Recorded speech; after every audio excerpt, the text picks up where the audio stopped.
The digital thought police are here. The censorship consortiums have merged with the mega corporate mind control grid.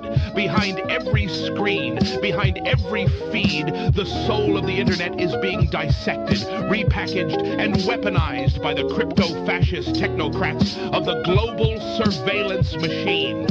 But now, brace yourselves, Outlaws, because Season 3 of the Outlaw Crypto Podcast erupts from the digital underground with Episode 1, and our very special guest is none other than the cypherpunk visionary, the Hive network firestarter, the blockchain rebel incarnate, Starkerz. Yes, you heard that right. Starkerz, the original freedom-forging architect of the Hive community, the cryptographic Prometheus, who dared to bring decentralized social media down from the heavens and smash it into the heads of the algorithmic overlords. The man who helped conceive the SPK network and launched 3Speak TV like a flaming torpedo through the hull of big tech censorship.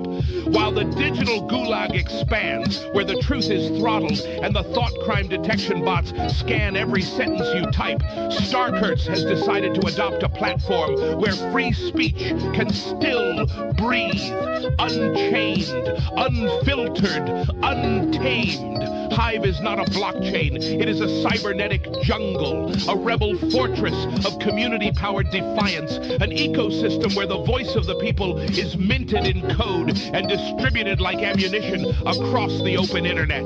3Speak TV, it's not a video platform. It's a broadcast weapon, an information bazooka against the narrative control psychopaths and their centralized silicon-branded gulags. A place where the deplatformed, the silenced, the dissenters, and the truth speakers upload their minds without fear of deletion by the digital inquisition.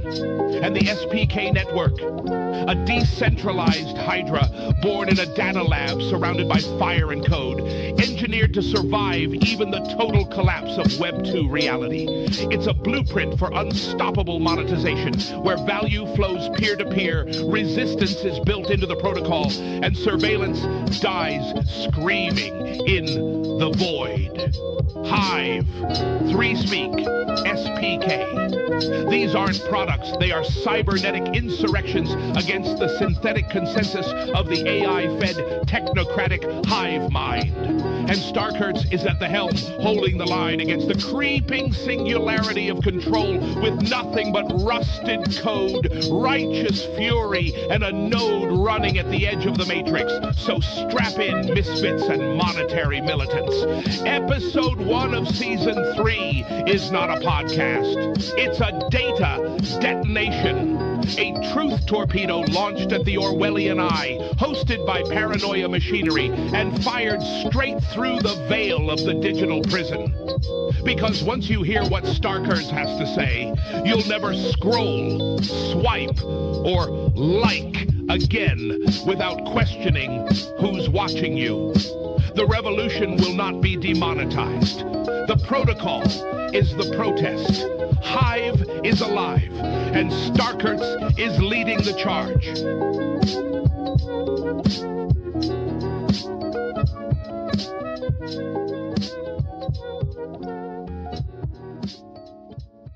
Welcome back to another episode of the Outlaw Crypto Podcast.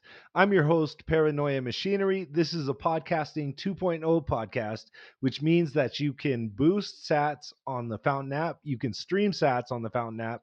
You can also donate through XMR chat, and you can also donate through a variety of other privacy coins. Check the description for details. Today, I am very, very happy to be here with Starkerz. Starkerz is a digital rights advocate and activist, and he's a friend of mine. I met him in El Salvador. When was that? November? December? Yeah, was that back in November? No, it was January. No, January. That was January. That was January. There was an event in November, adopting Bitcoin, and then there was Plan B in January. Okay, yeah, no, I've been to El Salvador several times, but I always get it confused. But yeah, no, I was there in January. I met you in January, and you are very, very much involved with the Hive community. And for people who don't know, Hive is a decentralized social media network, blockchain-based social media network. Like, I'm doing it bad. Why don't you describe it?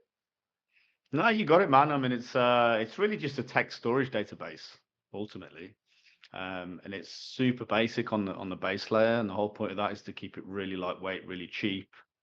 And then we do all the complicated stuff on layer two. And so it just, yeah, it's a zero fee blockchain. So as a result, it can be used for things like social media, gaming, all sorts of stuff like that. We have a system where we're doing like purchases, so we're recording purchases on there, and there's like loads of live purchase data that you can use, and you can get rewarded for posting. So yeah, everyone just get effectively everyone just posts some sort of content to the chain, and the chain directs a certain amount of the inflation. Instead of it all going to miners, it directs it to the users who are interacting with the chain as well. So it allows basically allows normal people who aren't technically capable to do something valuable for the community and earn some of the inflation. So I guess one thing I want to cover before we go to the rest of the interview is like Hive itself has like a history. It forked from Steam. Like, can you explain that whole history and what Steam was? Because like me and you, we've been around a minute, but there's a lot of people that are new and don't understand the history behind Hive and like how Hive came to be. Like, it would be super valuable if you could explain that. Yeah, man. I mean, it's pretty hardcore what happened. It was really what you would term in the real world as a revolution. You Yeah. know, luckily it wasn't bloody, but it was brutal. It was like, it was an experience. It was stressful. 13 weeks of stress, man. We didn't sleep very much. And basically, what happened wasn't, and this is we're advocates of eliminating these weak points, and at the time we were maybe a little bit naive. A lot of people knew about the weakness, but they didn't do enough to address it. Basically, there was this massive pre-mine on Steam back in the day, which is the original social media blockchain. Yes. And it was kind of isolated. The community isolated the pre-mine and said, look, you're not allowed to do these things with it. You're not allowed to vote with it. You're not allowed to use it to fund projects. It's supposed to be neutral. And it was controlled by the original company, Steam Inc. And they were quietly approached after some time by Justin Sun, who runs the Tron blockchain and various other projects, to buy that under the table in a quiet deal for an undisclosed amount. And then he announced, once he'd done it and started voting in his own, well, he announced that all the apps were going to get ported to Tron, and all the apps were like, what the fuck? We're not going anywhere. This is our chain, like, and he completely misread the room, Yeah. like the Steam community, the majority of Steam people were pretty hardcore back in the time, and these days, in the new fork, which is Hive, there's some hardcore people there, man. There's a few Monero guys. One of the top guys on Hive is a hardcore Monero guy. Well, I His mean, name's I would say Hive is super cypherpunk, bro. Like, I remember Steam. I used Steam like back in the day. I want to say like 2017, 18, somewhere around there. When it first came to prominence, like there was a movement of crypto people yeah, on Steam. And then when Justin Sun came in, it kind of derailed the thing. And then I yeah, just stopped kind of following it. Like, I didn't go along with the Hive thing. I just stopped using it. But yeah. It's kind of weird that that happened because it's something for us all to learn a lesson from. Because the hardcore people stuck behind Hive. Not that you're not hardcore, bro. I know what you're up to. You're one of the badasses. But it's like there's a hardcore group that stood behind that were on Steam and active on Steam and moved across to Hive. And basically, what we did is we zeroed his stake. We zeroed that pre-mine on the new chain, so he couldn't move across and have influence on the new chain. And the whole community voted with its feet and said, "Well, fuck this, we're going." So they all yeah, left and they went to Hive, and he was left basically on an empty chain on Steam. And which then is within a few awesome. weeks, Like, that's the which is most awesome. cyberpunk shit ever. Bro, it proves the tech works, man. It proves that you can rebel against an abusive rich person, I wish I don't know. Bitcoiners would do that against BlackRock and like, you know what I mean, like the strategic But, reserve and all well, that I think bullshit. it's coming because Yeah. I think BlackRock's going to try and do a reverse thing to them. I think once enough of those corporates get involved with each other and they start realizing they can collude, they can start dictating what the on ramps and the off ramps are. And if there's enough sleepy people who are using it, maybe 10 years from now, that's an attack vector, bro. And so you need things like these social chains to show who's got rep. You need to build reputation anonymously, hopefully. But you need to be able to say, hey, this is my, this is my account. Not it's tied to your person, your government ID, but you'd be like, this is my account. I'm an advocate of this chain. We're going to defend the chain over here. We've built reputation over years, and look, we're all the cool guys over here. We're gonna protect the chain on this new fork over here. Come join it. Whereas the people that are going to pull this fork in Bitcoin the way it stands currently, they, they've got a shot. They got a shot, man, in a few years. But I think social interfaces like Hive. I mean, I've talked to you a fair bit, and you had a shot the other day of tying a Hive account to a Bitcoin account, which you can do now.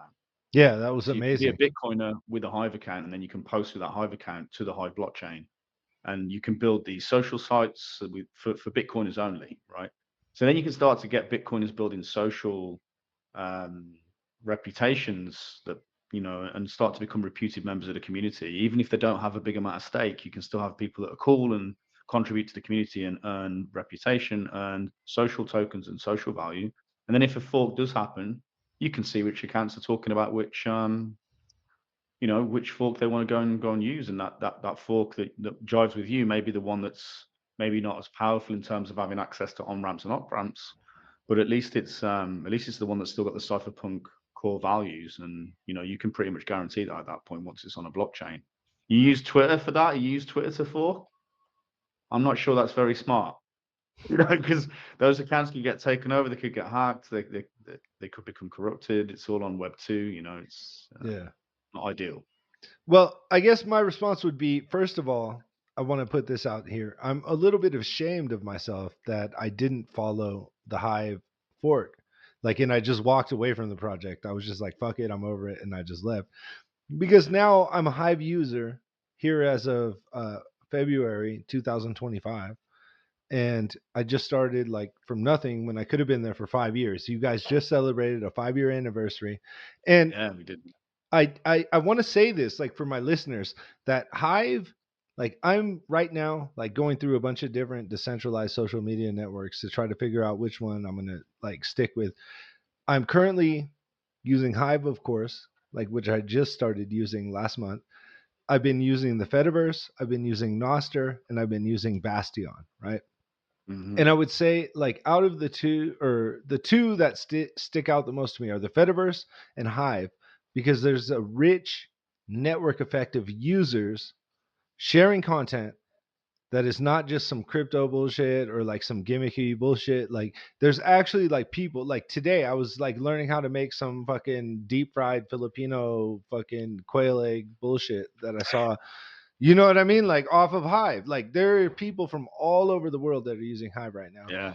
and sharing rich content that you would not see on a mainstream social media site. And then there's the whole economy part of it with the Hive token and all that. So I want you to explain that. I just want people to understand that.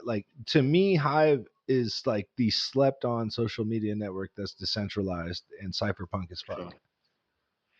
Yeah, man. I mean, it is kind of weird, that phenomenon that we forked away, we went and did a new fork, and then a bunch of people just dropped off. So, you do lose the battle. We won it back. We got back control of the consensus in terms of we, the community, the Steam community, the original Steam community. But then Justin Sun started collaborating with the exchanges and managed to get control back using our custodial funds against us, right? Mm. Which is a bitch. And then at a certain point, we all were like, okay, it's time to fork. So they forked. A bunch of the hardcore moved across, but the result was that it was almost like the battle was lost. Like with Bitcoin, the Bitcoiners managed to keep the name, right? They defended against what they saw as the threat of Bitcoin Cash. Whereas on this one, Steam was the original name. We were trying to desperately to keep. But the I name think of that Steam. name was toxic, like you said. Well, at that point, I mean, ultimately, we Yeah. would have had to strike a deal with Justin Sun, and the guy's just not. He's not cypherpunk, man. You don't want that guy running your chain. Yeah. It's just not. It's not going to end well. So yeah, it was good that we moved away, but that lost us a lot of press. So we've got, and there's good things and bad things to that, because it's like you go under the radar for a long time. You can fix a lot of the issues, a lot of the scaling issues and everything. A lot of the way that, I mean, the chain's completely different now. The amount of security mechanisms that have been put in place to defend against a similar attack, I mean, that's just not going to happen again. And it's completely a different chain and community now, much more advanced, much more hardcore, battle hardened, and it's all gone under the radar for a long time. And I feel like it's going to come to prominence over the next few months and years as I think it so builds too, out. to be You know, honest. It's cool in some ways. It's been frustrating. It's been a difficult time, but we're hard as fucking nails. We're scrappy. We don't spend masses of money here, there, and everywhere like some of the other chains do that have got big VC backings. We're not compromised. We don't have any leaders. There's no like company behind this or anything. There's no one to pull to shut the thing down. You know, um, and that's I'm talking about this point a little bit because it's a basis of all this stuff. You look at Bitcoin, it's the same thing. There's no one to call, right? There's no individual member to call to shut it down, to regulate, right? Well, that's what I want for my social media, because once you have that, you have a neutral layer that can't be corralled or regulated or stopped by regulators. And the more distributed it is, you were saying that this is all over the world. There's a site called worldmappin.com, and it's worldmappin.com, WORLDMAPPIN.com. And it's not my site or anything, but I've been on it a few times, and it's a live update of all the people posting that you can choose to pin to the map, right? There's all On the these people network, on posting. Hive. It's just and it's just all over the world, man, all over the world, like in every country.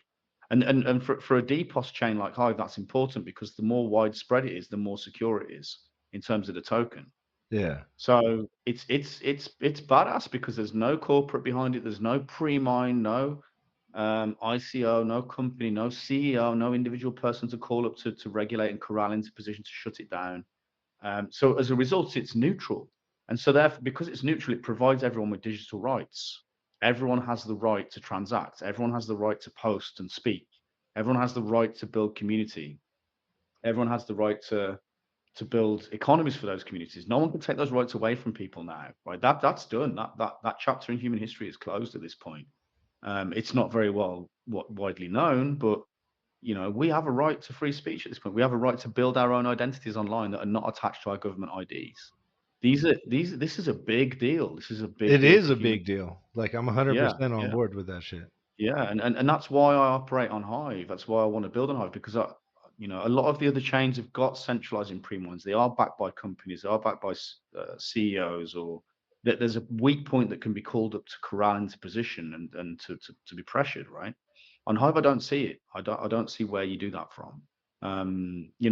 Correct me if I'm wrong, but I don't see where it is yet. And there's a few other chains, there's a few ecosystems like that out there, but they're few and far between, man.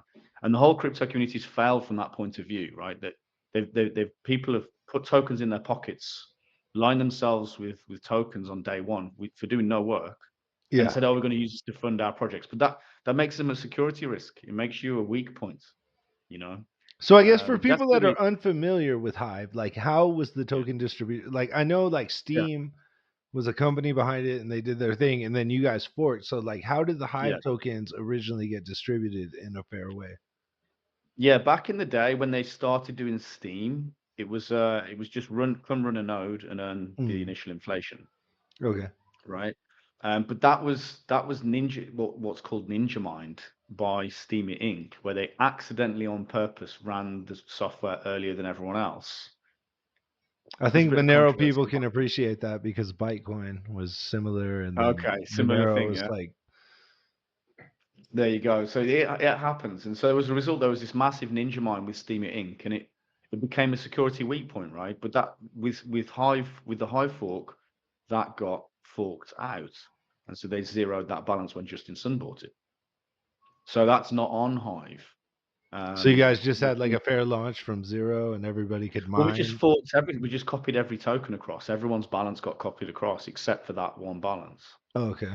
Um, And yeah, just that's super cool as far as I'm concerned, because it means it just removes the corporate entity from the Hive blockchain. That And is then super how's cool. it distributed? Basically, what happens is there's an inflation. We believe in inflationary tokenomics. There is a place for having a capped supply like Bitcoin, but Bitcoin it has its niche, right? It's great liquidity. It's permissionless liquidity. It's always online. You can always send your money, but it's slow, it's cumbersome, and it has to be expensive. So it's not for everybody, you know. And there's various different solutions that make it more accessible, but they're not perfect. None of them are going to do the job fully, and they're all going to end up with some sort of regulation at some point, as far as I can see. I would agree. So you need to have a system for the masses, and that comes hand in hand with social media, because social media is just tons and tons of microtransactions and discussions and conversation going back and forth and voting for content and posting content and everything like this. So it's really built to scale, and it does that because it has a continuous inflation. Of course, it's not something insane like Banana Republic, where there's some hyperinflationary guy at the top who's saying print the money and print it to zero. That's not what I wouldn't use a system like that either. It's a controlled, well-organized inflation that drops off not by 0.5% every year over about a 24-year period. Started off at about 24% inflation, it goes down to 0.5% over the years. And that can be changed by the community if you can get a consensus majority vote. But so far, that's the trajectory it's on, and that's a responsible trajectory. And that inflation every year gets distributed to various parties. So the idea is instead of paying every single miner in the whole network, you don't need to pay every miner. You can pay a small amount of miners, actually, as long as they're well The enough ones to that produce. mine your transactions, or what? Yeah. The Yeah. ones that mine your transactions that secure the chain. And on the social side, the thing that's interesting about Hive is it elects in a top 20. So you use your stake to elect in a top 20, right? Now that top 20 are then accountable, therefore, to the community, which means that the poorest guy on the chain can be elected to the top of the witnesses. Okay. So where on proof of stake, the richest guy controls the chain or has the biggest influence because he staked the most, which is great for finance, as long as your finance is neutral and non-political. But when it comes down to social nuance, you need to be able to elect a dude out if he's not representing your social values, right? I agree. And at the same time, you also don't want the richest guy on the chain dominating the chain, because he may not align with your social principles either, right? So you want to have this competition for resources, for obtaining this governance token so that you can vote in people that represent your social nuances the best. And if they fuck up, they can get, and we've seen it several times over the last few years, people get dropped out in one day because they do something that's completely contrary to the community, and they misread the room, really. So that's cool. That's cool. I like that because it means you've got a smaller group of witnesses that are more accountable. And the way I see it is, like, if you look at Ethereum, it naturally accumulates to about between 2 and 4 mining pools that everyone stakes to, right? That's kind of the natural thing. Well, that's not very decentralized. It's decentralized to a point. It's good enough to do finance on, I guess. But when you talk about social nuance, you have 20 equal validators that have all got an equal say, regardless of their stake. That's like having 20 forced equal staking pools, right? And that's so as I see it, it's very, very decentralized in that point of view. So then they get, those guys get a portion of the inflation, a small amount. It's something like 25%. Sorry, 10%, 10% of the inflation. And then another 10% goes into the DAO, and then that you can put a proposal in, and if the community votes for your proposal, it can get funded, right? So you can get inflation being distributed that way. And then what we got left, I think it's about 40% goes to content creators. So like if you post this on Hive, it'll get a load of votes. You'll probably make $50 from it or something, All right. in Well, I'm terms going to of, post this on Hive, just yeah. so you know. And this I'm is the beauty using that Peaked right now. okay, yeah. One of the I'm on platforms. Peaked. Yeah. So basically, you would post this, and that turns you into a miner. You don't need to be a technical person to mine crypto, therefore, and that's the whole point. Because now you can get normal people receiving crypto far and But wide. is Hive proof Right? of stake, right? Like if I had some Hive tokens, I could stake them, or how does that work? Yeah, that's how to vote. You have to stake the tokens, but it's not proof of stake. It's delegated proof of stake. Because proof of stake is what I've Okay. just described, where the richest guy controls the chain. Delegated proof of stake is where you vote for a top 20, and those top 20 don't have to have any tokens even. As long as they're good guys and they're running the chain the way you want it to be run, you can vote for them, Okay. right? So it means that the richest guy is kind of, we want to change the names a little bit. We want to call proof of stake unparametered coin voting, which is what it actually is. It's Okay. coin voting with no parameters, whereas DPoS is coin voting with parameters, meaning the richest guy can't control the chain because there's parameters in the chain that stop that from happening unless the community vote for it, right? So yeah, if you wanted to vote and have influence on the chain and have influence over the distribution of the inflation, you should power. It's called it powering up. And powering up was, by the way, the first time I ever saw staking on a blockchain, and it was staking years before staking was ever invented. So we've always called it powering up. So and then the last 40% goes to the content voters, the people that vote for the content, or the content curators. So you don't even need to post content to earn stake. You can go around and just vote for really good content, and you earn half the value of that content. So 40% goes to the content creator, 40% goes to the curator, to the voter. So it's incentivized distribution, which means if you don't vote that day, you lose those rewards and they go to the rest of the pool. So you're incentivized to vote every single day to distribute that token. And every time you press the vote button, you send in new crypto out, which secures the chain because you're distributing the token further. And you're also earning a passive, well, it's an active income, but you're just voting. So you earn an income from the chain by finding the best content, basically. And of course, as you build your stake, it's more in your interest to find the better quality content, whatever that may be. Some people like just random pieces of content, but I like to vote for things where I see people doing things for the community. Like if you put this on Hive, I'd vote for it because it's talking about Hive, it's talking about what the community does, So I would definitely be interested in voting for that type of content. And that benefits me because it's putting the word of Hive out there. So my stake adds value as I distribute it by voting for you, right? Yeah. So basically what you've got this voting mechanism that keeps the top 20 in place, and that makes the chain super fast and super cheap to operate. In fact, it's free, it's zero fees to operate. It's inflationary, which means you can always use inflation to cover the cost of the fees, which is what the system effectively does. That means that normal people don't have a barrier to entry because they don't need to go get gas to use the chain. And then there's this distribution mechanism tied into it where normal people can get hold of crypto for doing valuable things for the community.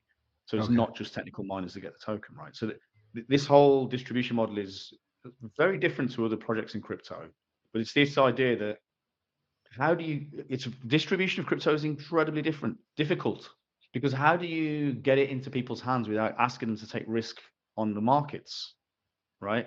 I'll come buy my coin, right? How much should I put in? Mate, on Hive, I'll tell you, don't put anything in. Don't put a single penny because Just you can come start and earn it. posting.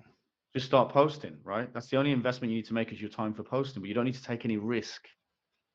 Or you could learn to mine technically, but then you need to be elected in over time. Sometimes it takes years to do that. Or you could work for Hive, but I don't want to work for a Hivean. I don't want to work for a Bitcoiner. I want to be able to do my social thing and earn tokens from a neutral layer because the community voted for me, right? Now I'm not accountable to anyone. I'm not anyone's bitch. Exactly.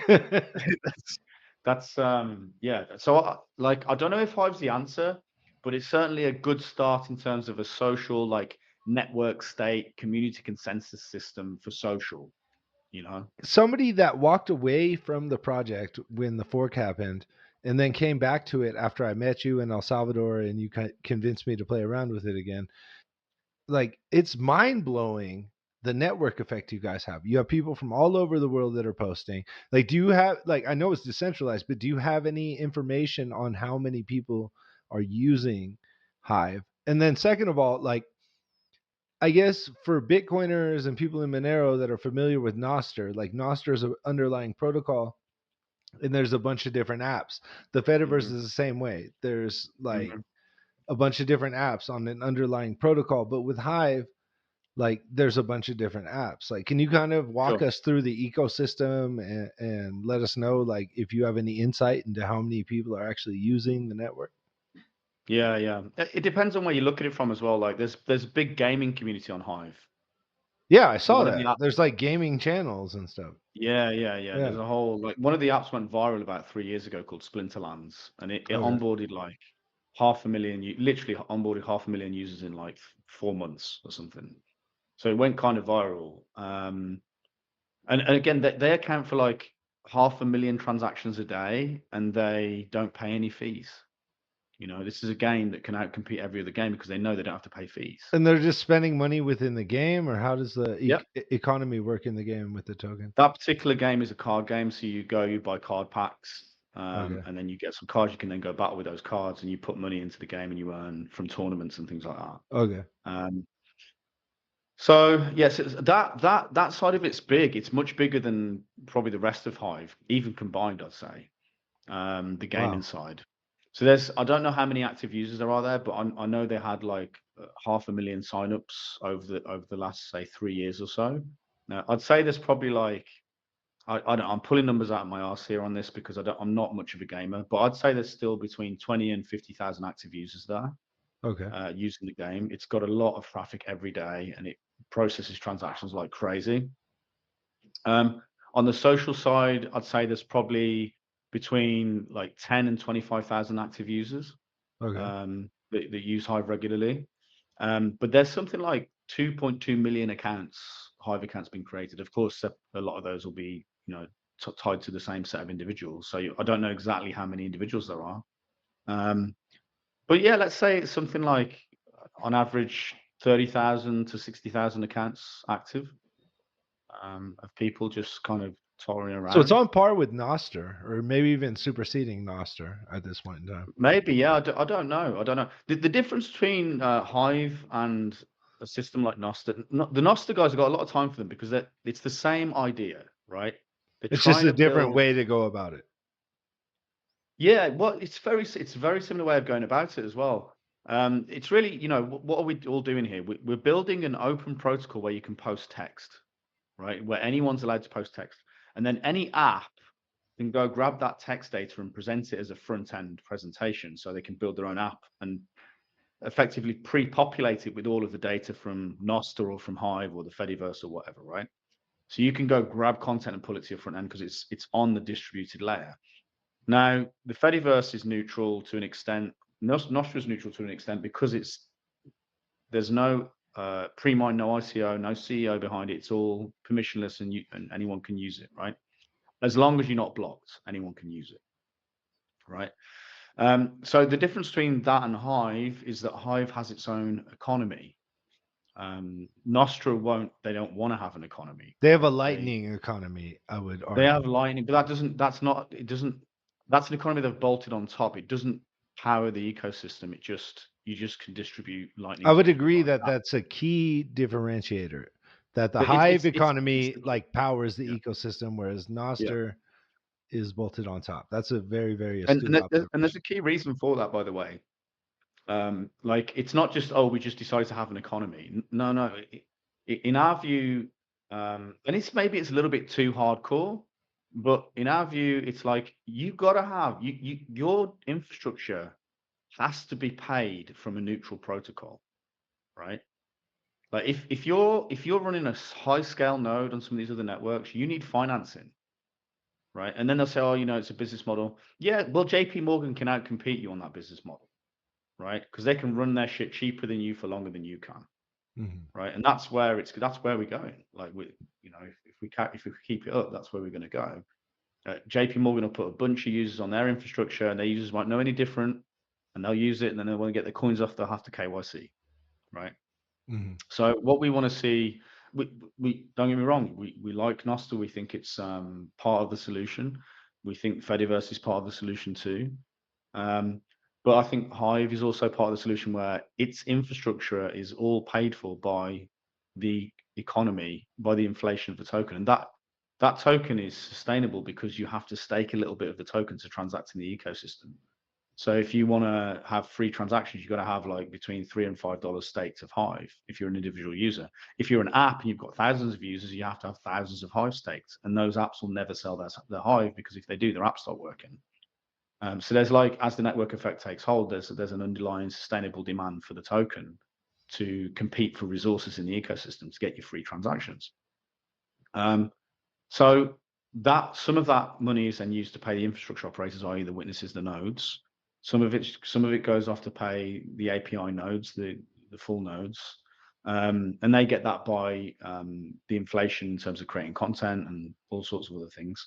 I But the don't want to projects are funded interrupt by, you, but like who runs nodes typically in the Hive network? Like users or companies or Yeah, anyone can.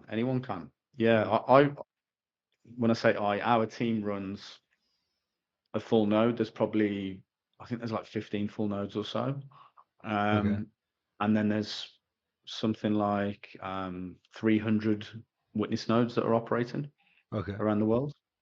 Um, so it's enough. It's enough to keep it up and running. Probably about 50 of those witness nodes are profitable, maybe 60. Okay. They actually break even, and everyone 60th and above makes money on their node. The other people are backup nodes, and they run their nodes because they care for the network, right? Whereas what we're saying is you need to have that element to your infrastructure where a good chunk of it is profitable. Because if JP Morgan wanted to come and compete, well, they'd have to compete against a bunch of people who are already profitable, even if they're not making money, right? If they don't have a business model, right? So it means the system can remain, it can keep funding independent people, basically. Yeah. Whereas on other networks, if you're relying on Bitcoin donations, who's the Bitcoiner that's donating to you? Who really runs your node, right? If you, yeah, okay, you run it and you keep it neutral and you're a great guy, right? But I don't want to have to rely on the fact that you're a great guy. Who's funding your node? Who's sending you money, right? I want to know. But people won't. They don't talk about that because it's all you're expected to come and run your node for free, right? Well, that's got limitations because if JP Morgan wants to come and run the node for free, they can, and they will outrun you, you know. And I just don't think that's a foolproof model personally. I think it's part of the solution, but I don't think it's like, oh, we can run a social media net. We can run like what I'd like to see some of the Bitcoin inflation going to Lightning node operators. Why doesn't that happen? I'd like to see some of the Bitcoin inflation going to Nostra node operators, Nostra relay operators. Why not? They're critically important, right? If we want to have free speech on Bitcoin, but they won't do it because they will not change Bitcoin.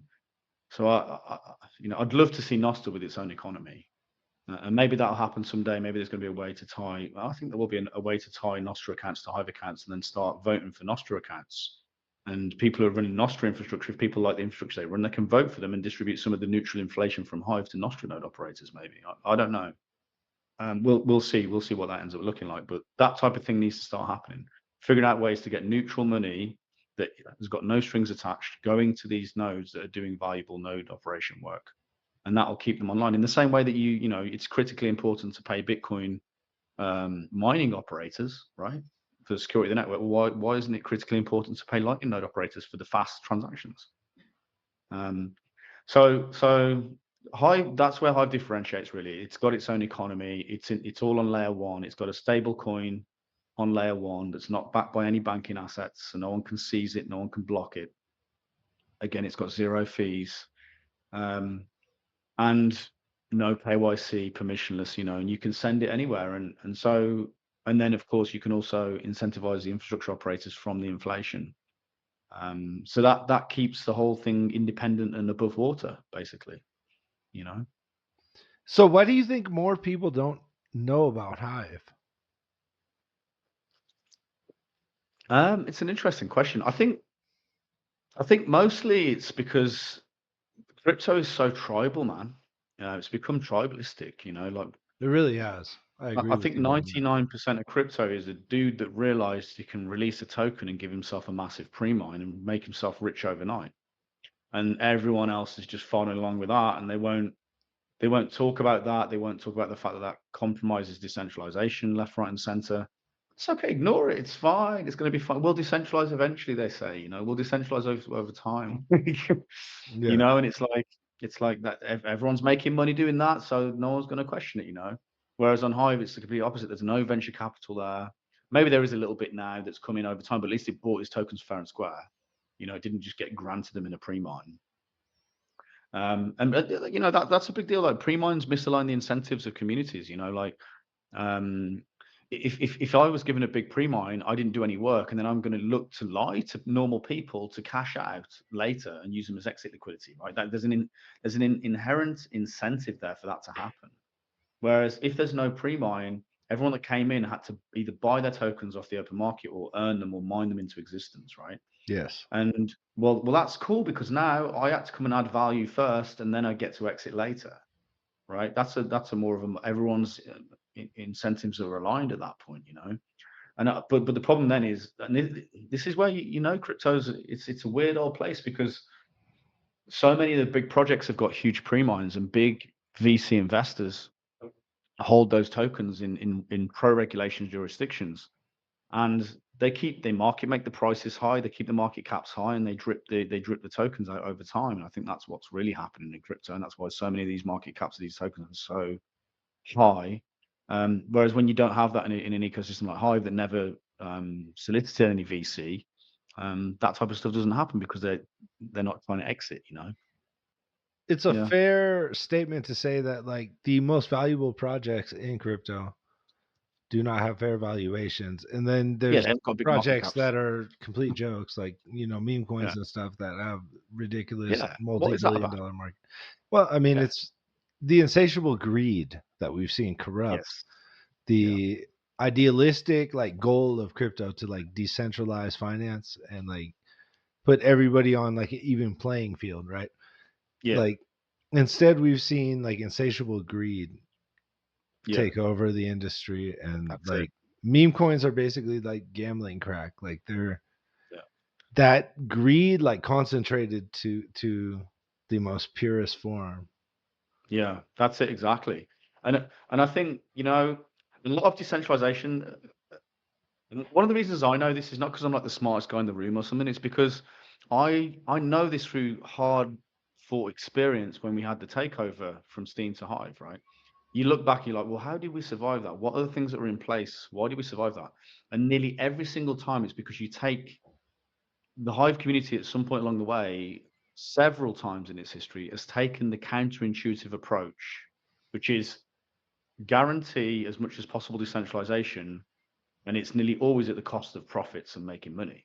I would say So Monero is the same way, the exact same this way. is why. Yeah, Yeah, this is why we have a lot that's to talk why I about here on the think course. Hive is so cypherpunk. Like a lot of people don't know about Hive, but like when you started telling me about it, and like I look back and was like, yo, I was there when the fork happened, and I walked away, but these guys have been plugging away, like, and what they're doing is Mm, like revolutionary. Like you guys are extremely cypherpunk, and like that's kind of what I want to stress to my audience, is that what you guys are doing deserves eyes on it. yeah, and I mean, when you say you guys, I'm just a user, bro. I'm just a user. I'm not some. There's not some like shadowy entity behind Hive or something. There's No, no no, no. I know individual that, but I person. mean, like, You you're know? a great evangelist for Hive, and then only that, Yeah, like, you do have some sway in the community. You got a lot of followers. sure. If Starkerz says something, people will take it seriously. Sometimes. Sometimes. But but like, really, I'm not really even a pro Hive advocate. I'm just a digital rights advocate. Like, to me, you come to these realizations, like, how do you guarantee people's digital rights? Because all I see in the old economy is like our rights are being taken away. Yeah. You know, they're looking to close people's accounts for their opinions. They're looking to close people's accounts for their medical status. All these, you know, we may feel like we've got some respite right now, maybe, but that's not where it's going. The trajectory is still there, man. Like, they're Yeah. trying to move us to CBDCs any chance they can get. Eating bugs. It's not pretty, man. And I'm like, I look at it, I'm like, well, how do you guarantee people's rights so they don't have to worry about this stuff? And it's like the key thing is creating a neutral layer from which you have a right to earn tokens based on the value you give to a community, right? That's something that every freaking human can do. Um, and so you can, you start to look at that and go, well, how do we make sure that the base layer stays neutral? How do we make sure it starts off neutral, right? Things like ICOs, pre-mined CEOs, they're factors that move the chain away from neutrality. And so I'm looking at Hive and going, well, I don't see any non-neutral things here. I don't see any regulatable entities here. And it may be that it's not Hive in the future. It's something else, but it's just like, you got to have these factors in place to be able to confirm, okay, this thing's neutral, man. It's going to treat me so, because of its neutrality, it's going to give me rights. Okay, at the moment, Hive's not like much of a, well, it is a privacy system to an extent. It's pseudo-anonymous, right? So I don't have to tie my government ID to my accounts, and I've got multiple accounts, and many of the accounts people don't know it's me. So I can talk But the Hive my chain is a mind, transparent chain, though, right? Like but it's a transparent chain, it's right? So not a privacy chain. it's not like full-on privacy. It's Yeah. pseudo-anonymous, where you can see the It's like transactions, but you Bitcoin. don't necessarily know. It's like Bitcoin. Yes, except the only people that really have anonymity on Bitcoin are the miners, because they get the fresh Bitcoin, Yeah. right? Everyone else can be tracked at some point along the way, right? Okay. Hive's the same as Bitcoin in that sense that whereas the mining pool is much larger in terms of percentage of the community, because normal people can mine the token from a neutral layer. So Yeah. you can go create content off an anonymous account and earn crypto to that account, and no one knows it's you. And then you can spend that directly in shops Yeah. with the stable coin. My point is like, can you use pseudonymous accounts to get crypto by mining it directly from the chain and then spend it into the economy? Now you're creating a parallel economy, right? And it's like, that's good enough, man. That is good. And if I can see one of the things that you need to see on Hive, because it's a DPoS chain, you need to be able to see who's attacking you, right? So you can't see that on an anonymous base layer. It's really hard to see that happening. So it's good that Hive's an open, transparent layer. As long as there's the ability to earn crypto to a pseudo-anonymous account, you should be okay. And then if you really need privacy, go use something like Monero. I'm sure there'll be some kind of layer 2 link between the two at some point in the very near future. Because yeah, people do want anonymity as well, you know. So and I know one of the top guys on Hive is a Monero guy. His name's Smooth, and he's been around for years. He knows crypto like crazy. He's such a badass. And I'm sure that I know he already knows how to make those links between the two, and or at least between anonymity on Hive, total anonymity on Hive. And there is an effort to move in that direction at some point, but it's just not right now. Yeah, no, I understand that completely. Is there bridges between Hive and other coin? I mean, I know the other day you sent me some Hive stablecoin and it automatically converted to Sats in my Lightning wallet. Yeah, Like, yeah. first of all, explain how that works. But I mean, is there bridges between other currencies besides Bitcoin or Bitcoin Lightning? Like, can you swap Hive for Ethereum or Tether or like, I don't know, one of these other popular currencies? Yeah, I mean, you can. It's on a couple of centralized exchanges. It's not so. It's on a couple of dexes as well. I know a dex called LeoDex. You can swap between a bunch of protocols. I think Maya Protocol also has it, but you can Okay. swap between a bunch of other tokens. But liquidity is not that great. You know, like you're not going to be able to get in 500,000 tokens in one day. But what's happening on Hive right now is very interesting. We're like literally days away from launching. And again, this isn't my project. This is someone else's project called Voltec. Okay. Shout out to him. But he's launching a project called VSC, which is a layer 2 smart contract system on Hive that has no fees. So you can do DeFi with no fees. And as time goes on, they'll build out different pools on that. They're starting off with a Hive and a HBD to Bitcoin pool. And they'll also do a Hive to HBD pool. So we've got our own DEX pool for Hive to our stablecoin on our layer 1 stablecoin on a layer 2 on Hive, which is super important. And that's just going to give us the ability to build a load of very interesting DeFi and pools and different trading pairs over on that layer 1 system, layer 2 system. So that should be cool. So look out for VSC. It's a big deal. Feeless DeFi, basically. How will the layer 2 system on Hive work? Is it going to be like a Lightning Network thing or like a roll up like we see in Ethereum, or like how do you guys envision it? It's a roll up system. Okay, Yeah, amazing. All right, cool. yeah. And it's basically it's a bunch of node operators, and they have to stake the stable coin as their collateral in order to become a top validator, basically. So that's going to be very interesting because I've not seen that happen before, where it's a stable coin that gets staked, and certainly I haven't seen it where it's an algorithmic stable coin that can't be censored by the banking system. You know, so that's going to be very, very interesting. Are And there's you things like concerned yeah, that like Luna, I no, mean absolutely Terra or not. whatever, like these other algorithmic stablecoins, we've seen several of them like fail Yeah, due to the yeah. algorithm No, like no, not being able to. we were saying at the time, like, it's crazy what they were doing. Like our stable coin's way older than Luna. It's been around for years. I think it's the oldest algorithmic stable coin. But do you think if And like a bad actor came in with a shitload of liquidity that they no, could maybe no, force you to lose the peg? no. I mean, the pegs can be lost on algo stable coins, but if you have the right economic controls in place, it's always a temporary thing. Back in the day, Steam, which was Steam backed dollars, SBD, lost its peg. It's the same stable coin, except it's on the new fork. It's Hive backed dollars. It Okay. lost its peg 3 times.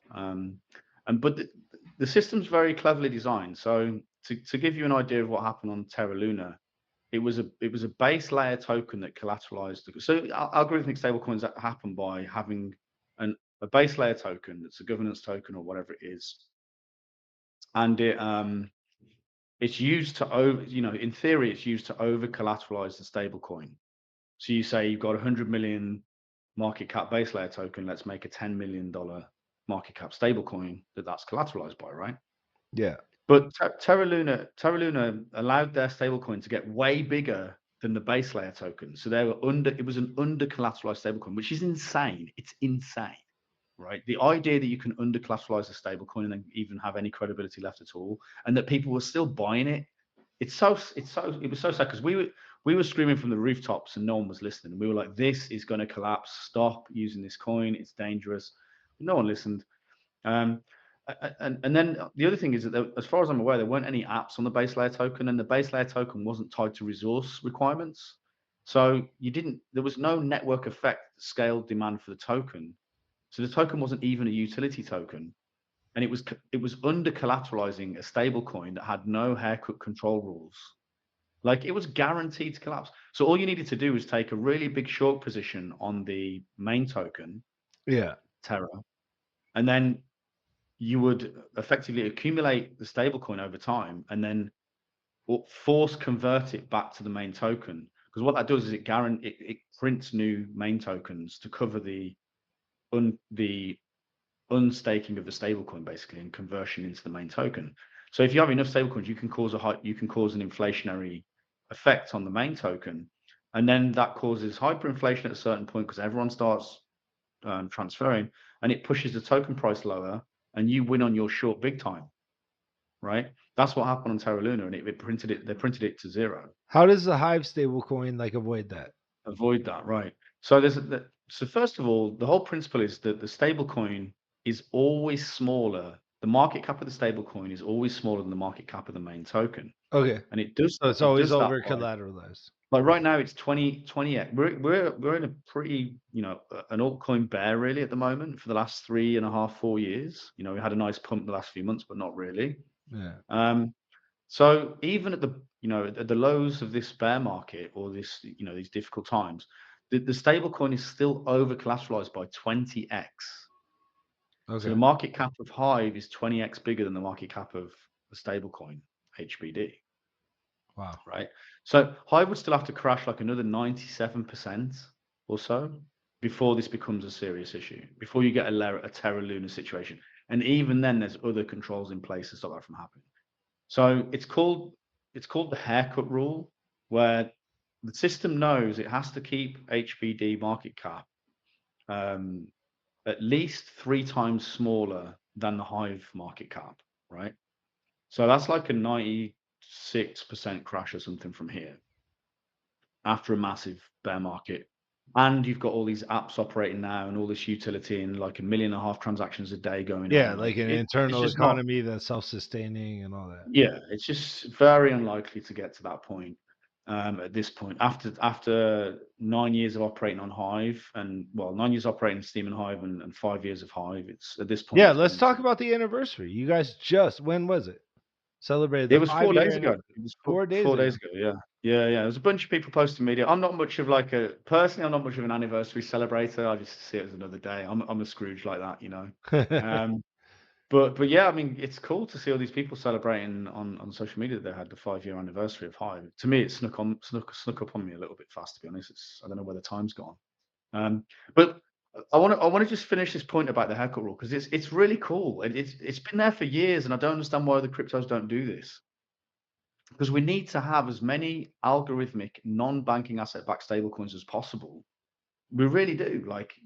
So basically what happens is if the market cap of Hive gets down to 3 times bigger than the market cap of the stablecoin, i.e. 30% debt limit, right? What happens then is the stablecoin stops. The first thing the system does is it stops printing new stablecoins, right? So your content gets rewarded partly in stablecoins, partly in governance tokens, right? Okay. So that inflation just stops, but that's not going to guarantee that the thing's going to stabilize, right?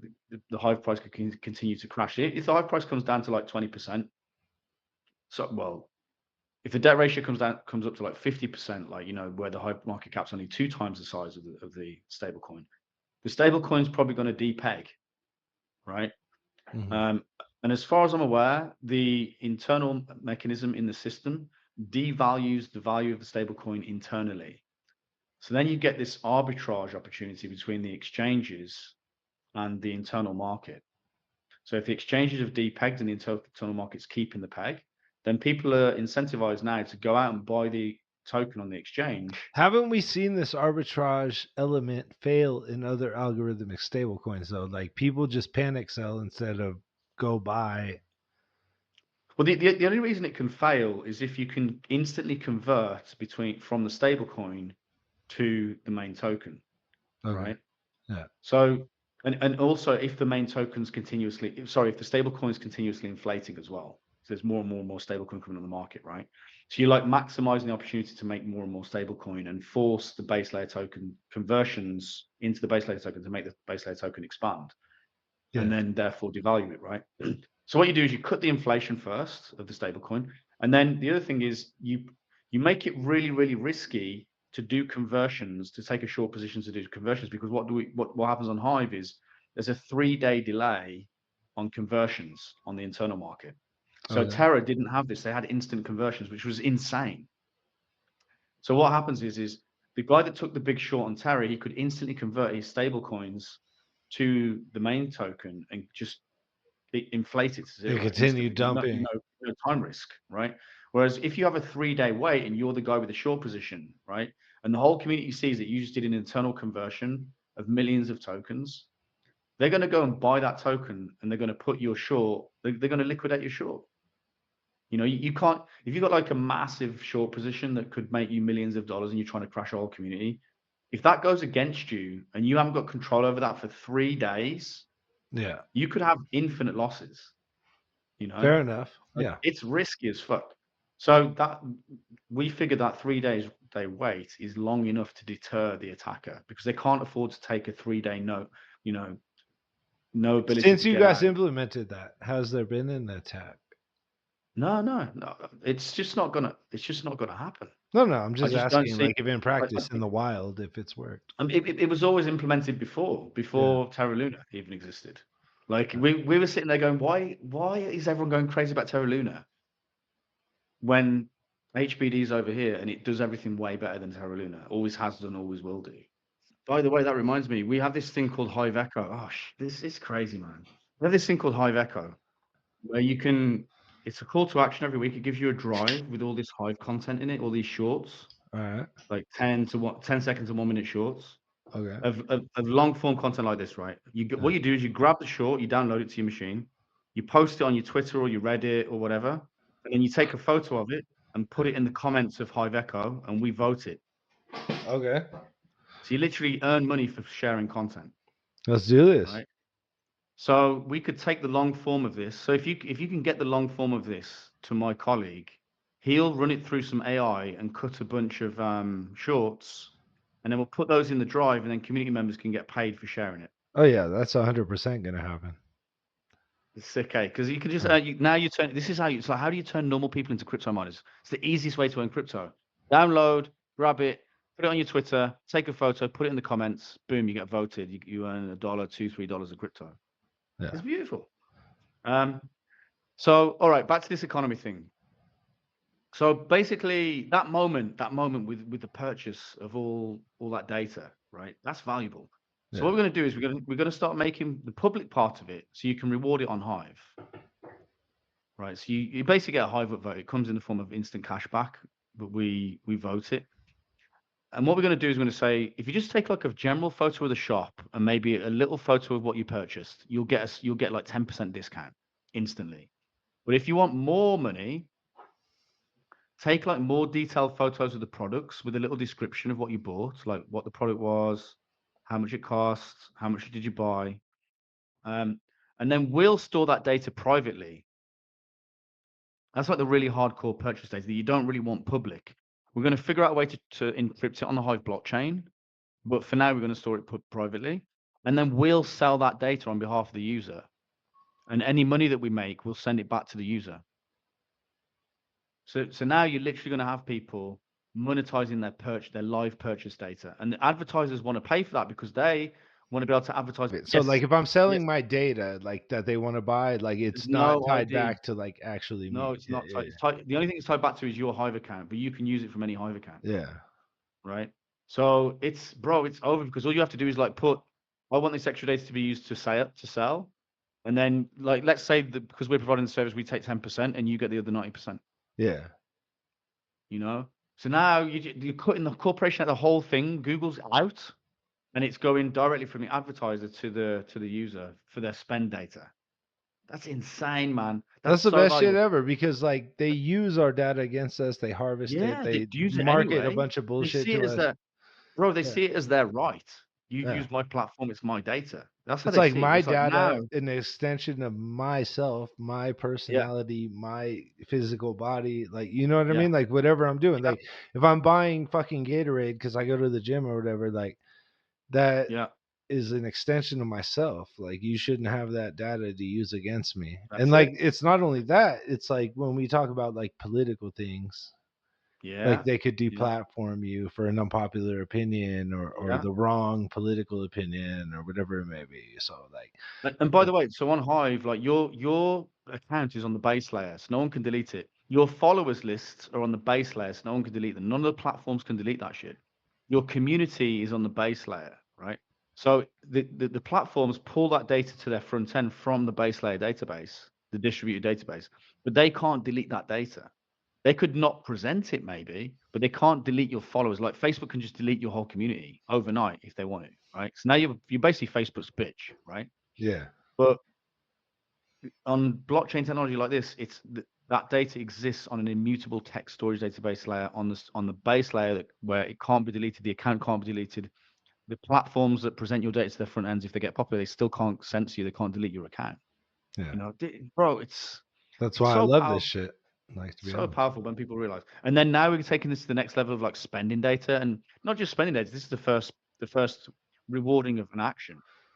But now it's going to be like, what other actions can we partly make public so that the account is publishing some public content that can be rewarded so that we can build a community around the action, but then which part of that action can be kept private so that the user holds control over the data and can sell that data directly to whichever entities want that data, and they can get paid for their digital actions, right, and their real world actions I as mean, well.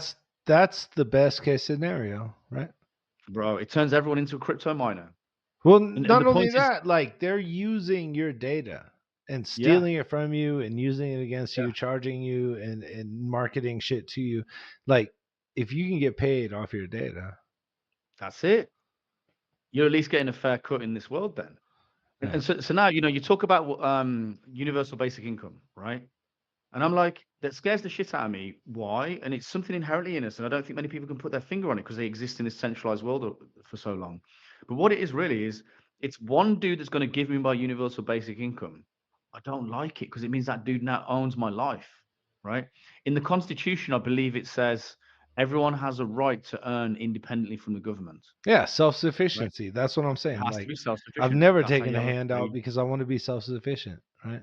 Yeah. So my argument is if they're ever going to do one universal basic income, right? At least distribute it from a freaking neutral layer that gives everyone equal rights and can't stop you from getting that shit. If they don't like you politically, it doesn't matter. You're still going to get your universal basic income, right? And then I'd take it one step further and say, don't make it universal basic income. Make it tied to actions. Make it tied to purchases. Make it tied to content. Make it tied to things that people do. Make it tied to contributions to the community. Let the community be the judge of who gets distributed the money, right? Not the government, and then do it all from a neutral layer that can't be censored. Now you got a new. Now that's a fairer economy, man. And everyone can still have a right to earn, even though they're not earning something from the government or they're not doing a job. They're just working for a neutral chain that is, run by the community that they love, I right? feel this shit is essential in Yeah, an it's new era age. where it's going to be increasingly automated due Yeah, to AI. yeah, And then yeah, also not only that, robotics. Yeah, So that's like the maybe thing, man. even if like AI couldn't do your job because you got to sell tacos at the Taco Bell, Yeah, like they're just yeah, gonna put a robot in there and take your bitch ass yeah. out. So like I That's it think exactly. like this whole content generated economy, this digital economy is like super important, and like it It's a needs to way be out, bro. constructed It's in a connected. way that yeah, Yeah, it is a way out.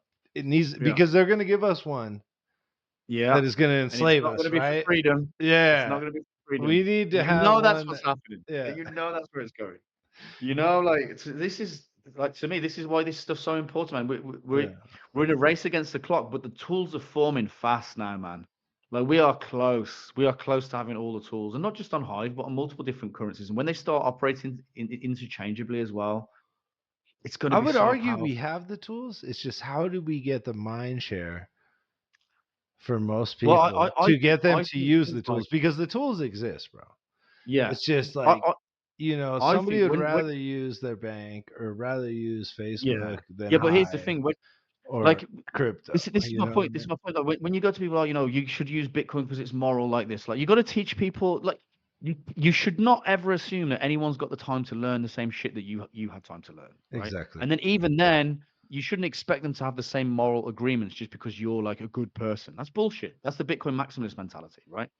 I My agree. argument is let them use it and get 20% discounts off every purchase. Now you're talking their language. They don't need to learn shit then, right? They're going They'll to just use save it because money. Yeah. they want the discount. It's literally going to be cheaper because we can inflate these tokens and distribute the inflation. You can't do that with Bitcoin, right? So I'm just like, it's that type of language we need to be speaking, like putting it in their faces and be going, look, if you're not using this, you are literally losing money. People understand that language, and they don't need to. It's like the internet. There was no moral use case for using the internet. We used it because it was good for us, right? It's And then just okay, free now we see it's information. better than newspapers, right? Right. Well, it should be the same thing here. It should be like, oh, I used it because it was cheaper, and by the way, I stayed because I liked it, and then I learned all this other shit voluntarily in my own time, right? Yeah. But that it's not going to be the other way around. Everyone in crypto thinks it's going to be the other way around because they've got no use cases because they've got no utility, man. The utility is make it cheaper to use crypto than normal money for everyday people, where your grandmother can scan a photo and a QR code to make a payment, right? I That's would say where, like cheaper doesn't even matter. It make it freer. yeah, well, yeah, and Where that, they're but not it's going not to tell you cheaper like, though. oh, this is like like, oh, you tried to move more than $10,000. Now you got to Yeah, yeah, like yeah, fill out exactly, some KYC exactly. bullshit or It, you know what I I mean? think, Like make it I freer. think what, Just let capital flow. yeah, I think that they're going to see that as a byproduct. I think they're going to go, I went over here, I got it cheaper. I And will then I pay started a selling the other things. premium just to And, not and then I have to tried to, answer questions and just be able to yeah, spend my see, money but the way I you want. shouldn't have to though, man. You shouldn't have to, you Yeah. know? You shouldn't have to pay a freaking free. This is your money, you know? Then what's going to happen is people are going to transact more than 10,000 and be like, "Oh, I didn't have to answer any questions. Oh, Yeah. this economy gives me more rights." And then what's going to happen is that word's going to spread. And then the rest of the people in the old economy who are trying to control it are going to be like, shit, we can't do what we wanted to do because everyone's just going to leave. They're just going Yeah. to leave. We provided them with a I parallel. think That's it's why I thought, happening. yeah, it It's is. It happening a is. little bit because, like, look, Yeah. you see these fucking fat rat, like, just disgusting Wall Street parasites like Larry Fink talking about tokenization, Bitcoin. You know what I mean? Jamie Dimon, like these motherfuckers that just hated on Bitcoin and crypto and, called it a scam, a fraud, this and that. Now they're just all about it now that they've regulatory captured it. Now that the certain cryptos that they can regulatory capture, they've done, they've realized that they can tolerate certain cryptos, right? But there's Yeah, going to be other cryptos that they go against, right? And I think like that's what what we're talking we're about. gonna come up. That's why I'm saying, like, let's get normal people using it as quickly as possible so that they get shit cheaper because that's how you're going to get a network. That's your security, really. Getting it out there so you literally build a parallel economy. And by the way, we'll do this for many other cryptos as well. It won't just be Hive. Like you might get the biggest discount for using HBD, but with other cryptos, there's no reason we can't list them in the system and then record the spend and send some HBD inflation to the user as a discount. Spread for us, it's good because it spreads Hive. For the other Yeah. crypto users, it's good because it gets them cash back on the spending. And we're going to need that type of shit because they are going to come for us, man. I'm under no false illusions. Like, if you're not in Donald Trump's friendly crypto list, right? XR, what's it called? XRP. Like, You're an unregulated security then, bro. then you're an unregulated security. Now we got to come and find you Or and say, yeah, okay, something. good Like luck. they're gonna Good luck come up with finding some us. bullshit to come fuck with you. Yeah, they'll come up with some bullshit when they realize that they Uh, can't get their way with it, right? uh, So I think we should be under no false illusions of that. But then that's how you know you're over the target, man. That's how you know, of you know. course. So with So that in mind, understanding that privacy is like an attack vector, like yes. how are you guys like planning to cross that Rubicon and like So there's a couple of things. There's a couple of things. The first one is like to me, I think it's enough to have pseudo-anonymous accounts generally. Like if you're mining it straight from the chain for your content and then you're spending it into the economy from an account that's not attached to your name, what are they going to do? I could start like looking at the shop cameras and figuring out who you are. You know, oh that transaction happened at the same time this guy came into the shop. But then you could go in with a cap and some sunglasses on there. I don't know. Like that's getting pretty extreme. But probably could come to that, which is where something like Monero comes in potentially. The other thing that's going to happen though is I know they're working on ZK snarks on the layer 2 on Hive. And I okay. know Smooth, who's a Monero guy, knows the tech on Monero very, very well, and he's basically saying it's the only thing is it's not cheap to do. It's quite involved to build that stuff, but there's no reason you couldn't have a layer 2 system on Hive with a VK snarks on an Ethereum virtual machine system that just by default provides it's a byproduct is that it's anonymous. Yeah, no, I'm Um, a fan of like advanced cryptography to accomplish these yeah. goals. So So we will work towards that. I'm not saying it's available right now, but it's going to be a natural direction the system takes over the next couple of years, I think. But that's like more. You need a more heavy duty team. You need more resources. So we'll have to figure that out. Like we'll how have to many figure out people are like in the how many of the development budget. team for Hive? I mean, It's it's open hundreds of source, right? developers. Yeah, it's all like everything. Well, there's a couple of the platforms that I don't agree with because they're closed source. So Okay. I'm not a big proponent But of the them. main Hive like platform But is. most of the Hive stuff, the whole thing's in C++. It's all open source. You know, like it's heavy duty stuff. Um, and everything that we build is open source. All of our platforms, you could just copy what we've built and replicate it. You don't even need to do a day's worth of work. You know, Yeah. and that's what I want. I want you to copy and say, hey, I had added Monero to this, or I changed the front end of this because I preferred it this way. I'm like, great, go do it. Go get some users because I benefit if you get users, right? Because Yeah. I've got some of the underlying token and the whole ecosystem benefits. So this is the beauty of this open source stuff like that. There is a little bit of like friendly competition between the apps because one app wants more dominance than the other apps. But I'm not like that at all. I'm like, go if you got the services that I want in your app and it's open source, I don't care who gets the traffic. You know. We Um, need to get you guys on like some decentralized swappers. yeah, You know, the yeah, swapper sites that like you could just decentralize yeah, swap, and then we also need to get you on the dexes because there's yeah. several I dexes. know we're on Maya. I know Yeah. we're on Maya Protocol. I know we're Yeah. on Leo Dex. That definitely is something, but I don't know how Okay. extensive that is. I'm not very into that side of things. The other thing that we have is we have the. This is something I think every crypto needs, and they haven't realized it yet. You have to have an algo stable coin that's over collateralized by your base token, and it's on the base layer.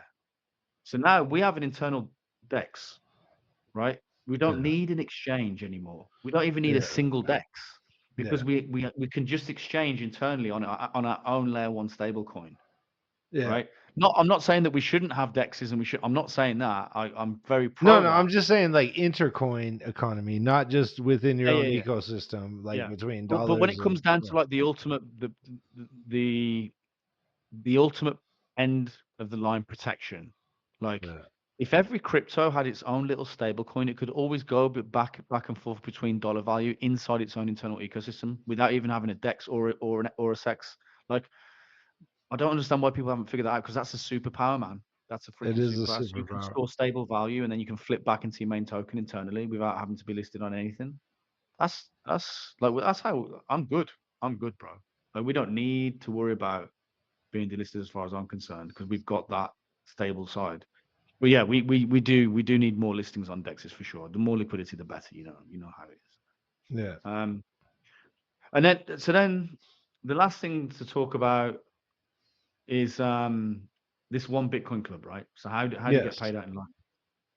So basically, one Bitcoin club is where you can associate a Bitcoin account with a Hive account by making a signature on the Bitcoin blockchain at the same time, adding that information to your Hive account block header, so that it's in both blockchains at the same time that that account was signed, right? So it's Yeah. proof that that account on Hive is the account on Bitcoin. Then what happens is a site called onebitcoinclub.org where you can log in. It's a social website, and it automatically checks your Bitcoin account to see if you have Bitcoin balance in your Bitcoin account. But it's a Hive account that you're logging in with, right? And then it says if you have Bitcoin balance, you can post in this feed based on how much Bitcoin you've got. So you're making Hive posts, but normal Hivians can't post unless they have a Bitcoin account associated on this website. A certain amount of Bitcoin in the account verified. Yeah.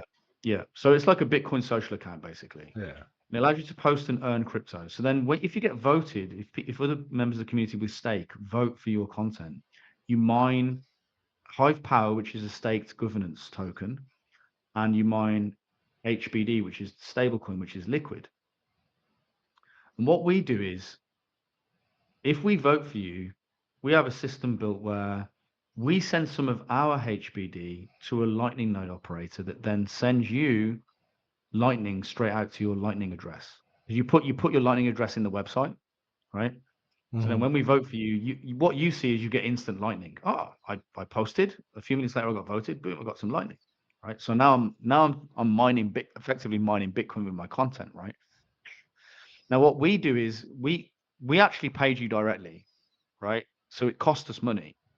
But then in the website itself, when you post, from the rewards, we take a 30% beneficiary from the post 7 days later when it pays out on Hive. So we take that 30% beneficiary, which normally comes to somewhere around about the same amount that we've tipped you in Lightning instantly. So it means that it doesn't cost us any money to send you money. We just delay our payment by 7 days through taking the beneficiary off your content. Yeah. But you as a Bitcoiner experience the payout instantly, which is what we want. We want that experience for Bitcoiners. So they can feel the same, they get the kind of Hive content, crypto social experience, and turn their content into money, which is what should be happening. And this mechanism is like the first rudimentary version of it, where normally it all stays in Hive, but we're like, well, Hive can afford to have a certain amount of that money going directly into Lightning and straight to Bitcoiners. As long as it's not excessive and it doesn't become extractative, and there's a massive sell pressure created on the token price, which it won't be. It's only a few $100s a week at the moment. It's not like we're crashing the Hive price or anything. So it's great because it's like, I see it as a bit of a cost of acquisition, where it's like, okay, we're selling Hive, but we're transferring it into Lightning and sending it to Bitcoiners, and that gets Bitcoiners posting. There's a few Bitcoiners now posting on One Bitcoin Club, which is cool. When will you make a Monero version? Well, give us some time. One Bitcoin Club still in test phase. It's still there's loads of bugs and errors on it. We need one Monero club. I'll spearhead. Yeah, I think we can. I mean, I don't know what type of skills you have or what access to developers you have, but it wouldn't take much to fork what we've done and just build. I'm not a developer, but I may know somebody that might make it happen. Yeah, we'll definitely address that point once we've got the site running smooth. You mine points as well. So like every time you log in, every time you post, you comment, you get some point. You can get some points. So there's like these One Bitcoin Club points, Hive dollars, Hive power, and Lightning being earned. Yeah. So like all we got to do is get that's all working fairly smoothly actually, but there's a few errors left on the site to go through, and probably like another month or so's worth of work to get it to a point where it's like, yeah, I'm happy to like start shouting from the rooftops. At that point, we can start looking at how do we copy what we've done and integrate other blockchains. Definitely Monero would be one I'd be interested in doing. Hell yeah. I mean, you should honestly be interested in doing every blockchain that you align with. Yeah. Give me the resources and I'll do it tomorrow. Well, I mean, like, look, like what BTC Pay Server did is they told the communities, like, look, here's our API. Like, if you guys want to do this shit, like, do it. Do it yourself. Yeah. We'll support you, but you know what I mean? Like, I'm hoping we get to that point. Like we're not going to get to that point without doing a few first. I think I want to do Litecoin as well. I want to do XMR, probably Ethereum, probably Sol. And No then from that point, BCH. No BCH. yeah, I know, yeah. Oh, maybe. We'll see. Well, no, But the like, reason I ask you is because BCH people actually use it. It's like Litecoin or XMR, where it's actually a crypto that people use. yes, they're actually cypherpunk and Yeah, yeah, a little bit. yeah, I hadn't considered it, to be honest, but it's a fair point. Uh, But the point is, we get the first few going, and then yeah, hopefully we get a little bit of like Decred is another one. You need to have Decred. Decred. You know, I've still got a bunch of Decred, but I've lost access to it. It's a bitch, man. I Yeah. bought a bunch of back in the day. That's horrible. You'd probably be a Decred millionaire right now. Oh, maybe. Don't remind me. I'll have to go and check Uh, the balance. uh, Um, but yeah, there's a bunch of those types of communities that we need to target. And the other thing that we're going to do is another plan of mine is to snapshot these blockchains and drop them all social tokens. So they okay. have a Hive equivalent token on a layer 2 that they can vote Yeah. each other with. But Hivians won't have anything to do with it unless Hivians want to go and post some content themselves, you know? So it'll be like an exclusive token for those blockchain communities, exclusive social token for those blockchain communities. Okay, you mentioned a Hive layer 2 also earlier in the interview Yeah, tonight. yeah. So, like, just briefly tell me about the Hive layer 2. I mean, really, you know, like I've talked about a lot of things, and I was involved in the initial planning of it and the initial seed funding. Not that there's any investment in it. We just put some funding up to make it happen. Because of this issue with Monero, we saw it being delisted. We're like, shit, this could happen to Hive. We need to make sure that we've got a layer 2 we can build pools on. And we really wanted a HBD Hive stablecoin to Bitcoin transaction pool where we didn't have to have even a DEX. It was just on Hive. Yeah. So we started considering that a security issue, so we started putting a bit of money into it, getting some initial developers working on the initial designs and working out how it's going to work. And then eventually we realized we could stake HBD as a collateral. So staking a stablecoin as a collateral. So there's no token. There's no like layer 2 token for the system. It's just if you've got HBD, you can run a node. And then we use the HBD as collateral, so you get slashed if you get hacked or whatever. Yeah, that's it really. It's just an Ethereum virtual machine. It will have smart contracts on it. It will have swap mechanisms. The cool thing about it though, here's what's cool about it. Because it's 0 fees, you can clear to the base layer instantly. So you don't need to batch any transactions. You just clear everything instantly to the base layer. So there's very low trust. And the other thing that happens, I'm not sure how they did this exactly. I've got an idea. I could have a go explaining it, but I'll probably do a bad job. But basically, you can sign into their website with your Ethereum account, and you can move Bitcoin with your Ethereum account. And that's non-wrapped. That's well, it would be Bitcoin on VSC, and you could do the same with any token. So you could log in with a Monero wallet and move Bitcoin, or move Hive assets, or move Solana assets from your Monero wallet, right? Yeah. So this is cool because now it means that you don't, you know, it's cross chain without even cross chain. It's what it is it's a feeless layer 2 that has the wrapped tokens on it, and then what you're doing is you basically signing a transaction with your Monero wallet, and the validators move the wrapped token on the VSC layer on your behalf. Yeah. You don't need a Hive wallet to move Hive assets. You don't need a Litecoin wallet to move Litecoin assets. You just need your wallet that you're used to using, right? So that's going to be super cool for like cross-chain interoperability and stuff like that. And it's all 0 fee transactions. So you're going to have 0 fee Bitcoin, you have 0 fee Monero, right, floating around. So it's very exciting. I can't promise it's going to happen tomorrow, but the Bitcoin's coming fairly soon. The Bitcoin's in the next couple of months. I think the mainnet launch is in like a week or 2 weeks or something. It's been built, Really? being built for about Wow, for about 2.5 years, and their mainnet's like literally coming out. They're asking me the other day if I sounds want to like let a them know. huge milestone. It's a huge milestone, man. It's feeless DeFi Yeah. because the Hive base layer is feeless. So it's going to be So very wild. interesting. You Why is imagine it how much money people, feeless? because you have to stake resources. Okay. So the more you stake, the more access to transactions you have. But even if you have a very, very, very small stake, how many DeFi transactions do you really do a day? You know, like the average user, like once a month, once every 2 weeks. I don't know. Well, we can give those transactions away for free. We don't need It's when you start spamming the chain that you need to have a lot of token stakes that costs you. So that's we've been doing that model for like 9 years. I haven't paid a single crypto fee for 9 years to move crypto. Like so. Yeah, I just wonder what that's going to be like for normal users. Just like one click and the DeFi transaction happens. They don't have to like click 5 times and stake and have gas available and go buy the gas off the exchange before they can try. Like it's crazy, man. It's a Yeah. crazy model. So that's gonna be very, very exciting. We're with the launch of that and just like cross-chain interoperability where you can move any crypto from any wallet instead of having to go and get that community's wallet. And then feeless DeFi, smart contracts, that's all coming to Hive.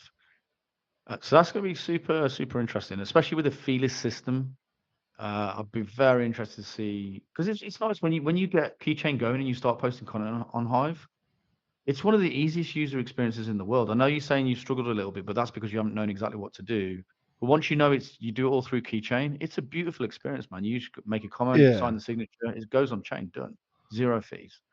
Yeah, You don't no, have to I'm worry willing about to gas. accept that I didn't know how to do it correctly. I should have held your hand a bit longer. I assumed you were hardcore crypto cypherpunk, which you are, No, but I I didn't am, realize but like the thing is, you there's wouldn't so know. many different things, and it's Yeah, like yeah, I you're right. I You're I right. generated like I paid to Yeah, generate a thing on one service, and then I did yeah. one for It's free you're on right. You're right. another. Yeah, Yeah. And like so you know what's crazy? For me, you know what it's like when you're in your own ecosystem, you think it's easy, and then when you show it to someone outside and they you don't know everything that you're supposed to do, it becomes hard. When in reality, when you know what you're doing, it's really, really nice. It's a nice user experience.